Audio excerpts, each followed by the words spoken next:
estamos listos.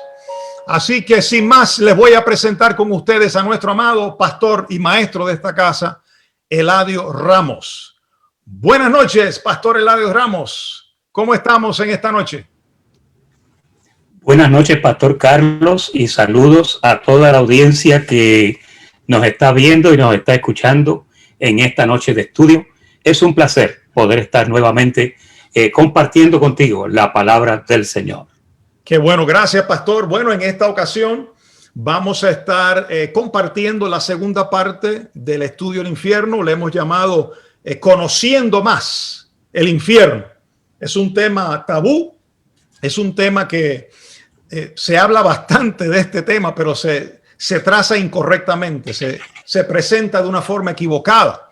Entonces, la intención nuestra es poder trazar bien la palabra de verdad como obrero que no tiene de qué avergonzarse, que usa bien la palabra de verdad.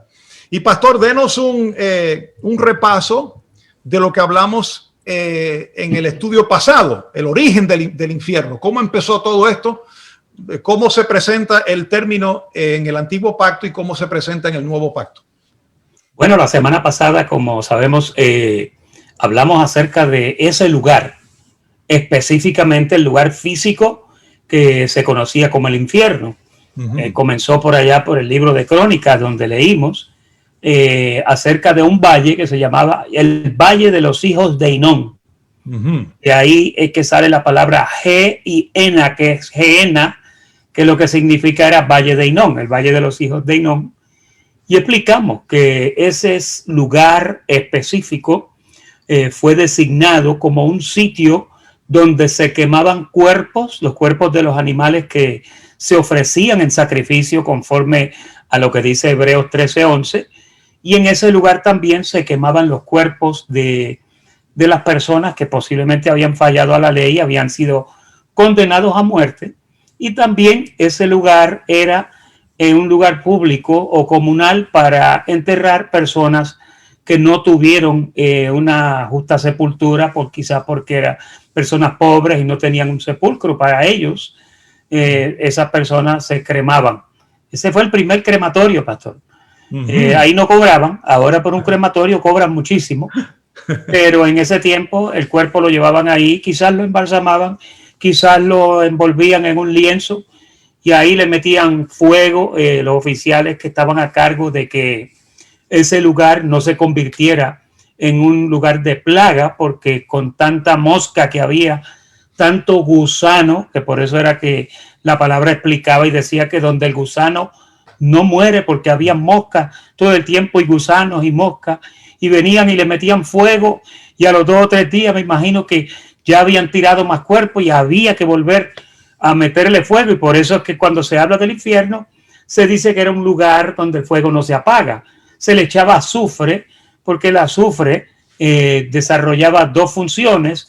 Una de ellas era que ayudaba a la mezcla a arder, y la otra era que contenía un químico que actuaba como un deterrente para que la plaga no se fuera en el viento para la ciudad, ¿no? Y pues entendimos que el infierno no es lo que nos habían dicho. Y los cristianos no tienen que tener miedo del infierno, porque ese lugar ya dejó de ser, y porque en realidad ese lugar era un crematorio, era para la parte física. Otro puntito ahí que mencionamos la semana pasada es donde el gusano nunca muere y el fuego nunca se apaga, porque esta es la palabra que causa confusión cuando se habla de fuego, porque Jesús dijo, por ejemplo, en Marcos 9:43, si tu mano te fuera ocasión de caer, córtala, mejor te es entrar en la vida manco que teniendo 2 manos ir al infierno, al fuego que no puede ser apagado, que es lo que está diciendo ahí, ¿verdad? Porque el gusano nunca muere y el fuego nunca se apaga por causa de que estaba constantemente quemando cuerpos y quemando basura. Pero no era un lugar como lo imaginábamos nosotros, como se nos explicó a nosotros en el pasado, como Hollywood lo explicó, que es un lugar de tormento donde los espíritus se quemaban, ¿verdad? Sí, hay mucha confusión con eso. Antes que nada, pastor, quiero recordarle a los hermanos que toda la información que nosotros estamos compartiendo con ellos está contenida en unas guías de estudio que están estructuradas correctamente con todo lo que estamos hablando.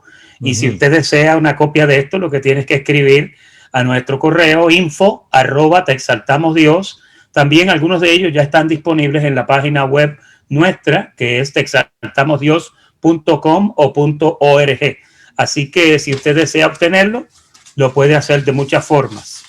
Perfecto. Entonces, pastor, ese muy buen resumen dio. De paso, en esos minutitos explicamos lo que se dio la vez pasada. Si usted quiere más información sobre ese primer estudio del infierno, puede referirse a nuestra página texaltamosdios.org o puede ir a nuestro canal en YouTube, en Gracia TV, y conocer un poco más del estudio. Ahora, vamos a comenzar en esta segunda parte, conociendo más acerca del infierno. Vamos a comenzar con Mateo, capítulo 25. Aquí cambia un poco la cosa. Y el verso, vamos a leerlo, 25:41. ¿Verdad? Palabras de Jesús. Dice, entonces dirá también a los de su izquierda, apartaos de mí, malditos, al fuego eterno preparado para el diablo y sus ángeles. Aquí es donde no solo menciona la palabra fuego, porque allá leímos en Marcos que habla de fuego, pero habla de un fuego junto con gusano y habla de donde se puede cortar el dedo y se mete en el fuego. Hablando de que de un cuerpo, de que se queme el cuerpo físico. Aquí ahora Jesús le añade y dice en este específico versículo, al fuego eterno preparado para el diablo y sus ángeles. Nosotros muy bien explicamos, pastor, que el diablo ya fue destruido y sus ángeles fueron despojados públicamente. ¿Cómo reconciliar el fuego eterno preparado para el diablo y sus ángeles? ¿Cómo lo trazamos? Bueno, como siempre digo, cuando estamos en la palabra, por ejemplo, les voy a dar el ejemplo más importante. Si la Biblia dice en Hebreos 2:14 que ya Jesucristo destruyó al que tenía el imperio de la muerte, esto es al diablo, si ya lo destruyó en la cruz, entonces ya esa es una verdad que nosotros tenemos que sentarla en nuestra teología y no la podemos violar. No podemos leer esto y decir que Satanás fue destruido y después leer el otro verso y decir que Satanás está aquí. No, así no se estudia la Biblia. Si la palabra de Dios te dice que ya fue destruido, tú tienes que sostener esa verdad. Y todo lo que venga y todo lo demás que esté, tú tienes que colocarlo en la posición donde pertenece. Por ejemplo, hay personas que leen el libro de Apocalipsis, pastor, y ven a Apocalipsis como un libro totalmente futuro. Sin embargo, Dios mismo le dijo a Juan, antes de darle la visión, escribe las cosas que eran, las cosas que son y las cosas que serán de ser. Eso es lo que te voy a enseñar.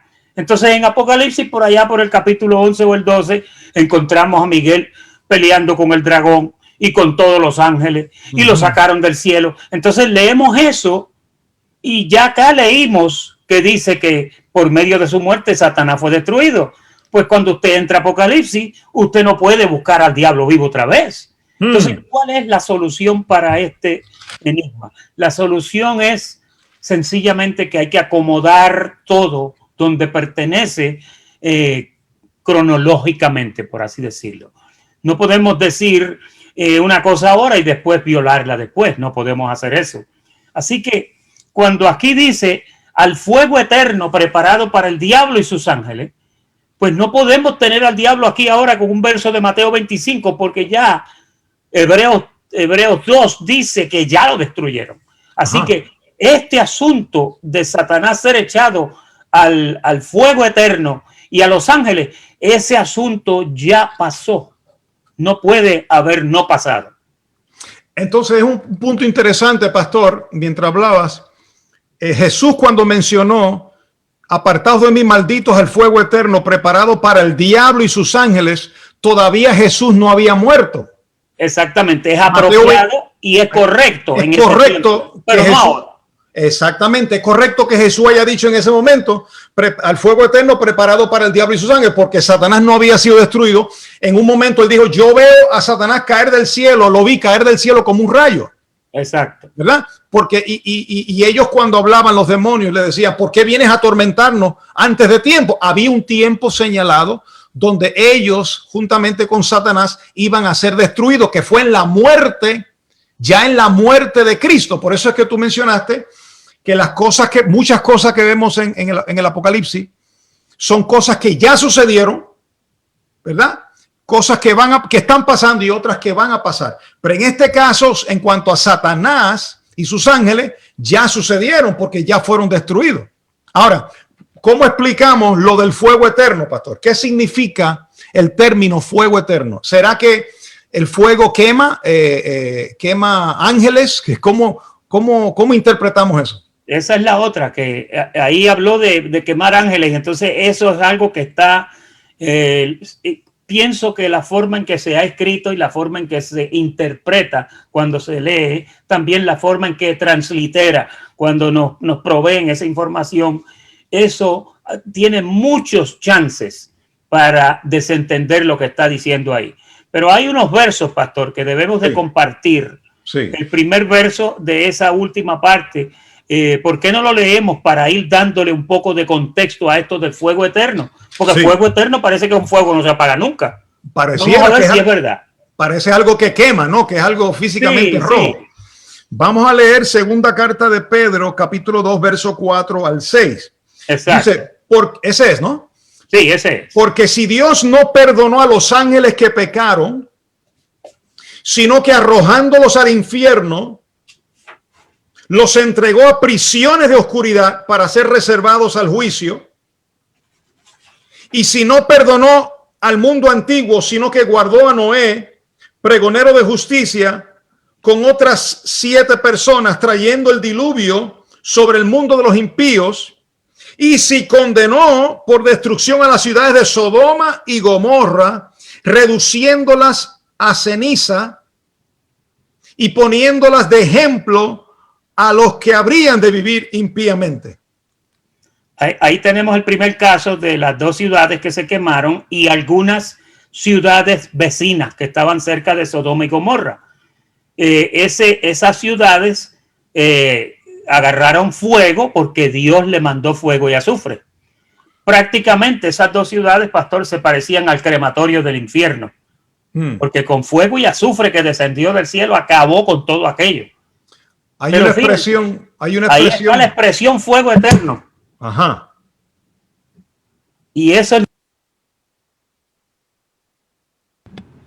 ¿Me escucha? Sí, aquí estamos. Ok. Leamos el otro verso, pastor, el otro verso. El de Judas. El de Judas. Ok. Para poder trazarlo correctamente. Judas, verso 7. Como Sodoma y Gomorra, ¿verdad? Sí, señor. Y las ciudades vecinas, las cuales de la misma manera que aquellos, habiendo fornicado e ido en pos de vicios contra naturaleza, fueron puestas, por ejemplo, sufriendo el castigo del fuego eterno. Ahí está. Ahí está. Entonces ahí aparece nuevamente la expresión fuego eterno. Sin embargo, todos sabemos que Sodoma y Gomorra, no sabemos exactamente porque creo que ni el mismo Josefo nos da esos detalles. ¿Cuánto tiempo ardió aquellas ciudades?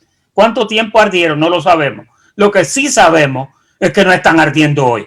Ardieron por un tiempo y cuando usted va allí ahora, geográficamente, ahí hay árboles, hay ciudades, son sitios muy bonitos. Ese fuego eterno que Judas explica ahí es un fuego que eventualmente se apagó. Pero fue eterno en el momento que Dios le metió fuego, porque Dios dijo, yo me imagino, pastor, que se le puede llamar fuego eterno, porque no se apagó hasta que no ardió la última astilla allí. Eso es lo que yo pienso. Entonces no es literalmente un fuego que está quemando constantemente y menos espíritu, porque un espíritu no se puede quemar con fuego. Un espíritu es un espíritu, no hay cosa, no es combustible, no se puede quemar, no se evapora. Entonces está considerando el fuego eterno como una destrucción total de esa ciudad. Exactamente. Hay que entender algo, pastor. Los espíritus no mueren porque los espíritus, pues, no son como los cuerpos físicos. Cuando una persona muere, su espíritu sale de ella. Su alma sale de ella. ¿Por qué? Porque no puede morir. Pero mi punto es este. El único que puede deshacerse del espíritu es Dios. Por eso una vez Jesús en los días de su ministerio dijo, no le teman al hombre que puede matar el cuerpo, temerle a aquel, dice, que puede matar el cuerpo y también puede deshacer tu espíritu. Tremendo. ¿Cuál fue la muerte de Satanás? La muerte de Satanás fue que Dios lo destruyó por medio de su muerte y para siempre dejó de ser. Esa es la forma en que Dios se deshace de un espíritu que él creó. Fíjate cómo es la cosa. Nosotros en la palabra tenemos el origen de Satanás. Tremendo. Y tenemos el final de Satanás. Y ¿verdad? No quiero presumir con esto, pero es bien sencillo.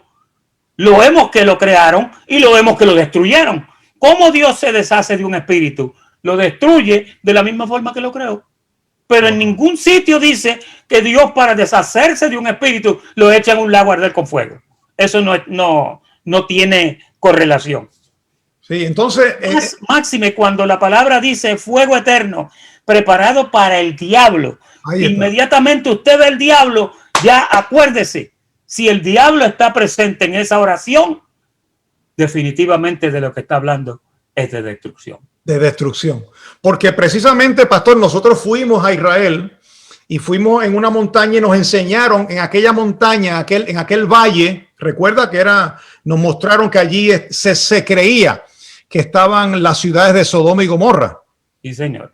Yo no vi que estaba ardiendo eso, no había fuego allí. No, eso está colonizado y poblado. Y sí, tiene otro nombre, ya no, ahora mismo no tengo ese detalle, pero eso pues fue tierra que se quemó en un tiempo, de la misma forma, pastor, que Troya ardió, Roma ardió, pero el fuego eventualmente se apagó y volvieron a construirle. Pero el asunto es que Judas dice, fueron puestas, por ejemplo, sufriendo el castigo del fuego eterno. Ahí es donde la gente... Y ese es el detalle. Lo toman literal. Eso nos ayuda a entender que fuego eterno no es necesariamente un fuego que no se apaga, sino un fuego que arde por un tiempo, lleva a cabo su propósito y después se apaga, porque ¿para qué va a seguir ardiendo si ya se quemó todo lo que iban a quemar? Hay otros versos, pastor, en Apocalipsis. Por ejemplo, capítulo 19, verso 20, dice que fueron lanzados al lago de fuego y azufre. Exacto. Apocalipsis 20, 10, el diablo fue lanzado al lago de fuego y azufre. Apocalipsis 21, 8, tendrán su parte en el lago que arde con fuego y azufre. Entonces, ahí es donde aplicamos que cuando menciona Satanás, no podemos, y esto es un error de interpretación, decir que Satanás va a ser destruido en un futuro y que lo van a meter en el lago de fuego. Si va a ser destruido, entonces Cristo no lo destruyó. Sí, mire, las iglesias están atando al diablo todos los domingos. Todos los domingos lo reprenden, todos los domingos lo echan fuera. Y el domingo, cuando van al servicio, ya Satanás está sentado en la primera banca otra vez. No podemos jugar esos juegos. Tenemos que ser un poco consistentes. Cristiano que me escuchas, cuando tú estudias la palabra, tú tienes que respetar y tienes que honrar lo que la palabra te dice. Si Hebreos 2:14 te dice que ya Satanás fue destruido por medio de la muerte de Jesucristo, no lo traigas a la iglesia otra vez. Quien entra a la iglesia somos tú y yo, que en este tiempo de pandemia no lo estamos haciendo. Pero en el cuerpo nuestro se depositó toda la maldad de lo que era Satanás. Y todo eso está ahí. Se llama el viejo hombre que está viciado conforme a los deseos engañosos. Y a quien usted tiene que velar no es al diablo. Usted tiene que tener cuidado de usted mismo y yo de mí mismo. Entonces, pastor, me llama la atención que el apóstol Pablo en sus epístolas, él como apóstol a nosotros los gentiles, ¿verdad? a los de la incircuncisión, y los 11 apóstoles fueron apóstoles llamados a los de la circuncisión. El apóstol llamado a nosotros, el apóstol Pablo, nunca nos habló del infierno. Nunca lo expresó. Más bien, hay un verso que yo quiero leer, que él dijo aquí en Gálatas, capítulo 1, verso 8. Mas si aún nosotros o un ángel del cielo os anunciare otro evangelio diferente del que os hemos anunciado, sea anatema. Entonces, cuando se va a Apocalipsis, toman un evangelio diferente. Ya Cristo destruyó al diablo, lo dijimos en Hebreos 2:14, y no solamente en Hebreos, venía profetizado desde los profetas que iba a ser destruido. Esto no fue algo, un invento ahí de Hebreos 2:15, 2:14. Eso ya venía profetizado desde Génesis 3:15. Esta te herirá en la cabeza y tú le dirás en el calcañar. Entonces, si se interpreta Apocalipsis y se le da vida todavía a Satanás y se le da vida a un infierno que no tiene que ver con quemar espíritus, entonces estamos predicando un evangelio distinto, diferente. Y Pablo dice, sea anatema. Aunque venga un ángel del cielo, dice. Exacto, eso es como meterle miedo a un niño diciéndole, el cuco viene. Y después tú le dijiste, no, ya el cuco se murió. Y después viene otra vez, el cuco te agarra otra vez. El niño se turba y va a decir, bueno, ¿en qué quedamos? ¿Se murió o no se murió? Así están los cristianos hoy con el diablo. Entonces, le echan la culpa al diablo, pero fallan en que no se echan la culpa ellos mismos. Porque, pastor, cuando pasa cualquiera de esas cosas que se manifiestan en la carne, la culpa es totalmente nuestra. Claro. Dejamos que el viejo hombre se apoderara. Quizá nos descuidamos en la oración, quizá nos descuidamos en la lectura de la palabra, quizá nos ocupamos más en cosas terrenales que en las cosas espirituales. Y es obvio que cuando una persona no distribuye equitativamente su tiempo, ¿qué pasa? Que la vida espiritual va a decaer y entonces la persona va a estar propensa a ser tentada y a quizás sucumbir a tentaciones del viejo hombre que está viciado, que está con nosotros, pastor. Sí. La pregunta es, pastor Eladio, la pregunta de los 24,000 chavitos, como decimos. Si el diablo fue destruido y sus demonios fueron despojados públicamente cuando Cristo triunfó sobre ellos en la cruz, ¿cómo justificar un infierno sin diablo y sin demonios? Pues yo pienso que es como abrir un hotel y no tener a quien alquilárselo. O sea, estamos hablando de una teología tan enferma que no podemos hacer eso. Entonces nos oyen a nosotros decir, Satanás fue destruido. Y entonces inmediatamente las personas empiezan a mirar y dicen, sí, pero si fue destruido, ¿y esto qué me está pasando? Pero es que no se conocen ellos mismos. Exacto. No conocen al viejo hombre que está viciado, no conocen los deseos engañosos, y entonces pues toda la culpa es fácil echársela al diablo, pastor. Yo siempre digo que si el diablo estuviera vivo, estuviera quejándose allá en el cielo, mira, me están echando la culpa de todo cuando yo no tuve que ver nada con eso. Ya que mencionaste, la tenemos nosotros. Sí, ya que mencionaste eso, la palabra dice, cada uno es tentado cuando de su propia concupiscencia, eso es Santiago, ¿no? Es atraído y seducido. Entonces, Pablo decía, yo no tiro golpes al aire, allá en Colosenses. Exacto. Yo no tiro golpes al aire. La iglesia está tirando golpes al aire. La iglesia está diciendo, no, son demonios los que están molestando, es el diablo que me está viniendo de noche y me está poseyendo. No, hermano. Pablo dijo, yo no tiro golpes al aire, yo golpeo mi cuerpo y lo pongo en servidumbre, no sea que habiendo sido heraldo para otros, yo mismo venga a ser eliminado. Entonces, es importante, pastor Eladio, que nosotros entendamos que cuando se habla de fuego eterno no es un lugar físico donde van los ánimas y los espíritus y las almas a quemarse y a gritar, sino que es un fuego eterno donde está ya dando a entender una destrucción eterna. Y la destrucción eterna no es otra cosa que es una desintegración de quien sea, del diablo, de sus ángeles, todo lo que Dios no necesita, pastor. Todo lo que Dios no necesita, Dios se deshace de él. Hay otra cosa bien importante que yo siempre, simplemente pensando, yo digo, le voy a dar un ejemplo. Un joven solamente llegó hasta los 15 años porque en un tiroteo lo mataron. Pero a los 15 años, 14, 13 años, lo que hacía era robando vehículos y haciendo barbaridades en la calle. 15 años estoy hablando. De momento lo mataron. Pastor, ¿será justo que un niño de 15 años vaya al infierno a arder por una eternidad cuando solamente vivió 15 años? ¿Es Dios justo o no?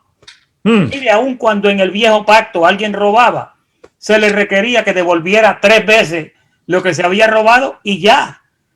Pero las personas han pintado un infierno donde la gente va a arder ahí por la eternidad mientras ellos están gozando.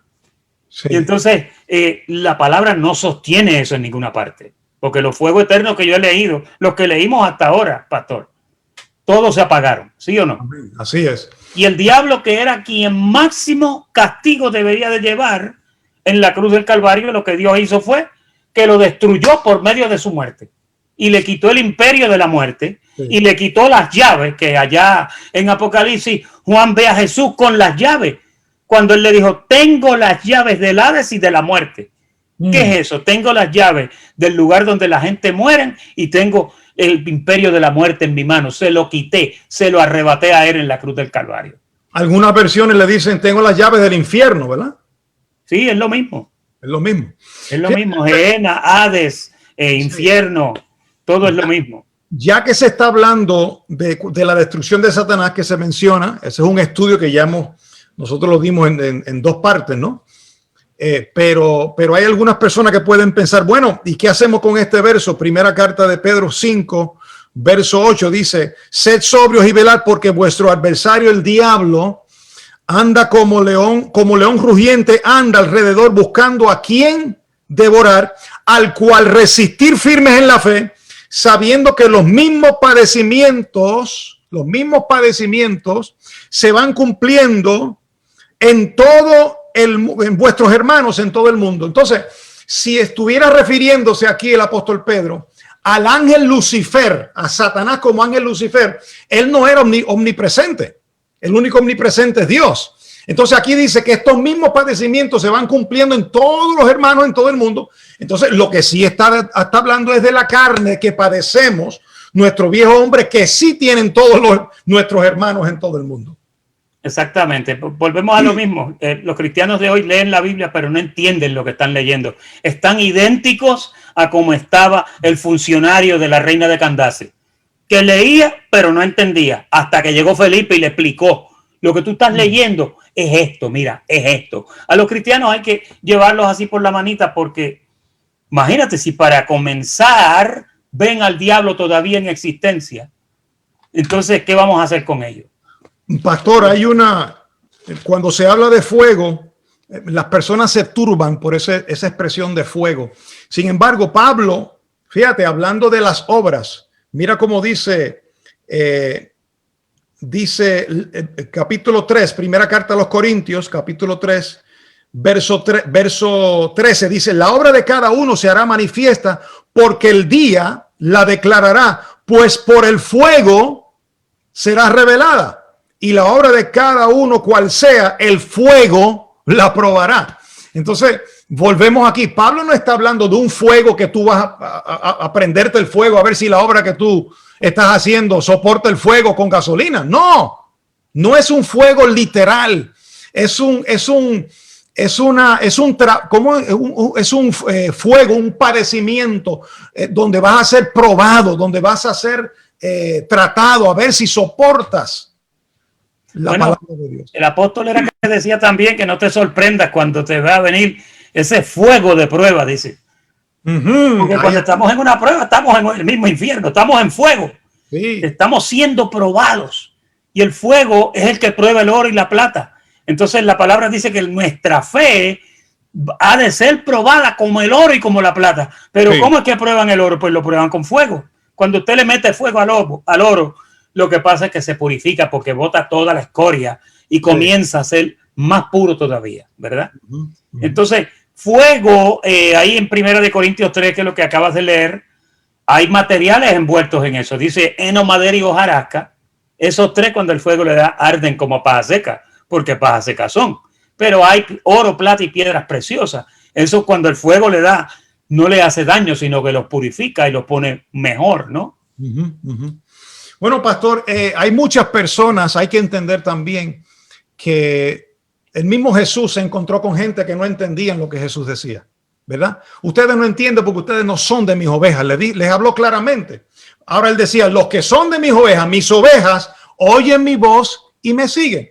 Entonces Jesús mismo, por su palabra, él mismo dijo, yo vi a Satanás caer del cielo como un rayo.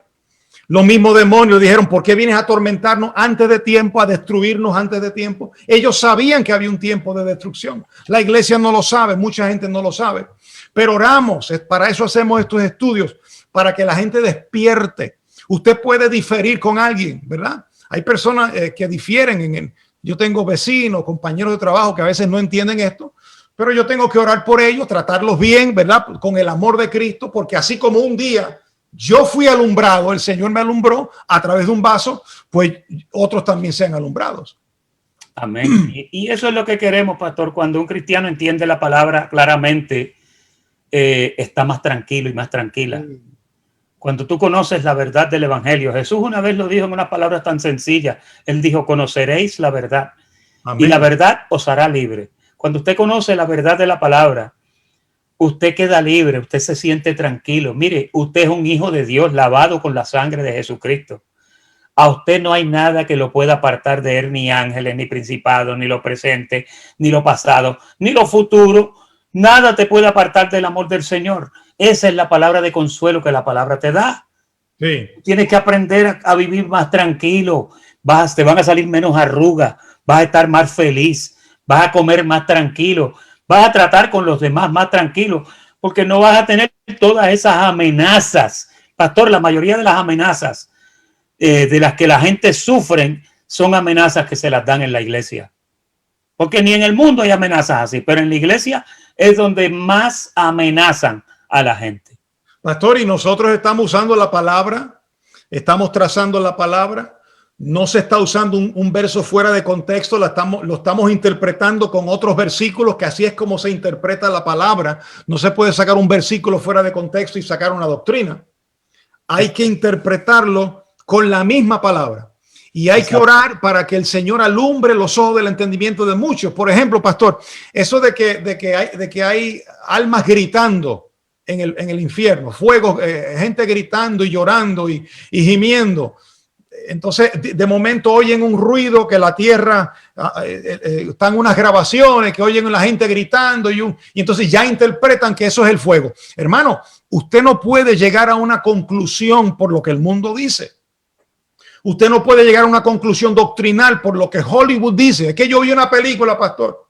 Es que yo vi un noticiero, yo vi un artículo, un reportaje que decía, no, hermano, no es el reportaje. Es más, Pablo dijo, aunque venga un ángel del cielo, no del infierno, del cielo, y te presente un evangelio distinto, aunque tengas un sueño.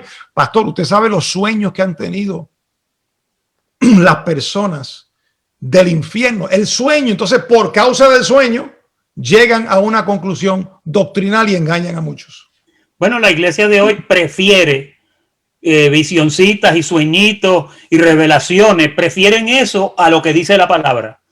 Yo, pastor, le tengo terror a la profecía, le tengo terror a los sueños, y no digo que no son de Dios, porque la palabra claramente dice que los ancianos soñarán sueños, los jóvenes verán visiones, etcétera. Pero yo no puedo fundamentar mi doctrina y mi teología en un sueño que soñó fulano. No. Yo tengo que mantenerme en la palabra. Entonces, pues tantas películas que Hollywood ha hecho, pastor, y todo viene de la mitología griega. Todo viene de las enseñanzas del famoso Tártaros, que hablaban los griegos, que era un sitio de tormento donde ahí estaban todos los espíritus. Bueno, Alighieri escribió un libro, la Divina Comedia, antes. Y fíjese, pastor, ahí él hablaba de que la muerte era como una persona acostada, que habían piscinas de excremento, que habían diferentes niveles de castigo, porque dependiendo de lo malo que fuera la persona, pues así de malo iba a ser castigado. Son muchas cosas y Hollywood ha participado muchísimo en eso, pero también la iglesia lo ha hecho. La iglesia se ha encargado de que los creyentes anden atemorizados. La gente ve al diablo, está en la sopa, pastor. Sí. Bueno, pastor, yo creo que hemos dado bastante información sobre este estudio. No sé si queda algún otro verso que quieras añadir o algún comentario al final. No, yo creo que ya estamos con eso. Ahora pienso, pastor, que en los próximos estudios futuros vamos a estar abordando la semana que viene, si el Señor lo permite, vamos a estar abordando el famoso tema de la segunda venida de Cristo. Amén. Vamos a hablar de la venida de Cristo. Vamos también a dilucidar muchos detalles que hay ahí que se han malinterpretado, y vamos a hablar de algunas doctrinas que están hoy mismo en la iglesia con respecto a esto. Así que yo creo que terminamos con el infierno y ahora comenzamos con la venida del Señor. Y qué linda esa esperanza, pastor, de la venida del Señor, porque si no hubiera esa esperanza, entonces nos quedamos nosotros viviendo aquí. Esa es la que nos mantiene vivos, pastor. Si no hubiera una venida de Cristo, yo no estaría aquí, ¿o yo? Yo estaría en la playa ya con el frío. Pero gracias a Dios que su venida, la palabra dice los que aman su venida. Vamos a hablar de todo eso la semana que viene. Así que muchas gracias por invitarme nuevamente a participar de este foro. Los declaro bendecidos y unas buenas noches para todos. Gracias. Gracias, pastor Eladio. Qué lindo. Bueno, saludamos por aquí a la hermana Lesbi Márquez, que está entrando. Lesbi Márquez.